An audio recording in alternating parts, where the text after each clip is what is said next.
Olá! Nesse vídeo introduziremos sobre a farmacologia GABAérgica e glutamatérgica. Bom, o ácido gama-aminobutírico, GABA, ele é classificado como neurotransmissor originado de aminoácido inibitório. Já o glutamato é um neurotransmissor de aminoácido excitatório. Ambos estão localizados e atuam no sistema nervoso central. Bom, de uma maneira geral, quais são os efeitos dos neurotransmissores inibitórios e excitatórios? Bom, ambos têm efeitos diretos e efeitos indiretos nas células que são alvo desses receptores. E dependendo do tipo de receptor, nós vamos ter algumas atuações desses neurotransmissores. Por exemplo, os efeitos diretos estão relacionados ao receptor ionotrópico ou canal iônico operado por ligante, que no caso é operado pelo neurotransmissor. No caso do inibitório ou GABA, esse receptor ionotrópico, ele é um canal de cloreto. Logo, ao se ligar, o GABA nesse receptor, vai haver abertura do canal e influxo de cloreto. O cloreto é um ânion. Então, vai atuar na permeabilidade da membrana, no potencial de membrana, promovendo uma não despolarização da célula. Já os efeitos indiretos estão relacionados à abertura de canal de potássio, consequentemente, fluxo desse íon, e assim, hiperpolarização da célula, e o fechamento de canal de cálcio. Você precisa relembrar que o cálcio é essencial para o processo de fusão das vesículas sinápticas contendo neurotransmissores e sua liberação para a fenda sináptica. Se não tem cálcio, não tem fluxo de cálcio, não vai ter fusão e não vai ter liberação do neurotransmissor na fenda sináptica.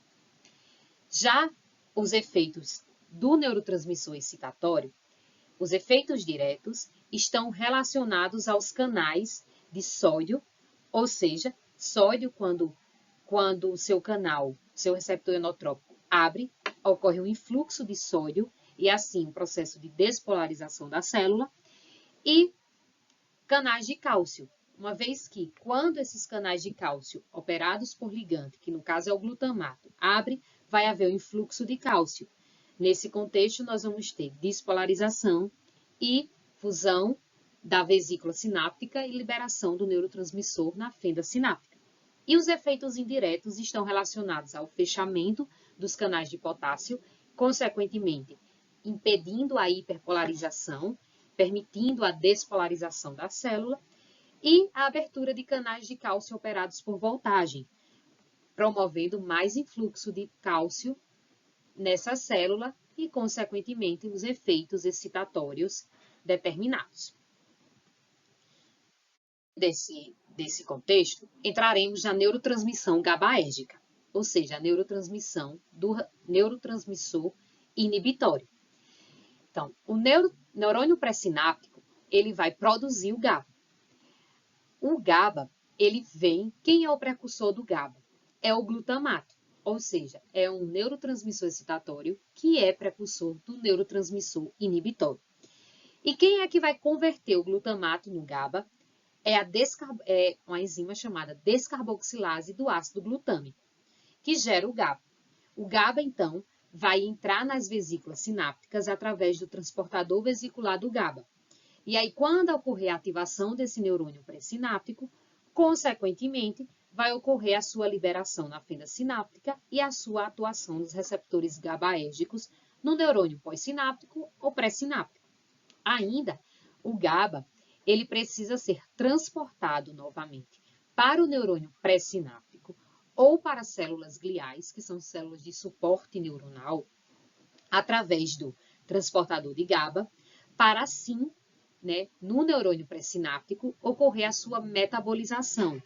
Então, o GABA no neurônio pré-sináptico ou na célula glial vai sofrer a ação da GABA-T ou GABA-transaminase, ocasionando, então, a formação do semialdeído succínico e, consequentemente, a eliminação desse GABA. É assim a neurotransmissão GABAérgica. Nós temos aqui, mais uma vez, as reações que ocorrem para a formação e metabolismo do GABA. O glutamato sendo o neurotransmissor responsável pela formação do GABA, é o precursor do GABA. Nós temos a descarboxilase do ácido glutâmico, formação do GABA. E aí nós temos a ação da GABA-transaminase, que é responsável pela conversão do GABA em semialdeído succínico e também da conversão do glutamato em alfa-cetoglutarato. Ou seja, a GABA-transaminase é essencial para o processo de metabolização, tanto do glutamato como do GABA. Ainda, o semialdeído succínico passa por uma reação catalisada pela semialdeído succínico desidrogenase, a formação do ácido succínico. Esse entra na via do ciclo de Krebs, na mitocôndria. E então, nós temos o alfa-cetoglutarato. O alfa-cetoglutarato é um dos precursores, né? Pode estar associado ao glutamato. E aí nós temos a presença da GABA-transaminase realizando essas reações enzimáticas. Aos receptores do GABA, nós temos 3 tipos de receptores, o GABA-A, C e o B. O GABA-A e C são receptores ionotrópicos, canais de cloreto, em que o GABA-A é abundante no sistema nervoso central e o GABA-C na retina. Esses receptores são pentaméricos, possuindo 5 subunidades. Cada subunidade contém 4 domínios transmembranas e esse receptor contém 2 sítios de ligação ao GABA. Já o GABA-B, ele é um receptor metabotrópico, onde nós vamos observar a atividade do dímero beta-gama. Esse receptor está presente nas células pré-sinápticas, atuando como um autorreceptor, e extremamente importante no controle, no feedback de liberação do próprio GABA, e nas células pós-sinápticas, atuando como uma atividade, né, pós-sináptica inibitória, um potencial pós-sináptico inibitório, inibindo a célula pós-sináptica. Aqui, exemplo, nós temos o GABA-B, a ligação do GABA-A, e aqui, à sua direita, nós temos a ação da subunidade alfa-GTP, inibindo proteínas efetoras, como fosfolipase C e adenilato ciclase, e nós temos a ação do dímero beta-gama, responsável pela ativação da abertura de canais de potássio e, consequentemente, efluxo de potássio e hiperpolarização, e o fechamento de canais de cálcio, impedindo a despolarização e, consequentemente, a liberação, a ativação dessas células que contêm o receptor GABA-B. Bom, no próximo vídeo, daremos continuidade à farmacologia GABAérgica e glutamatética.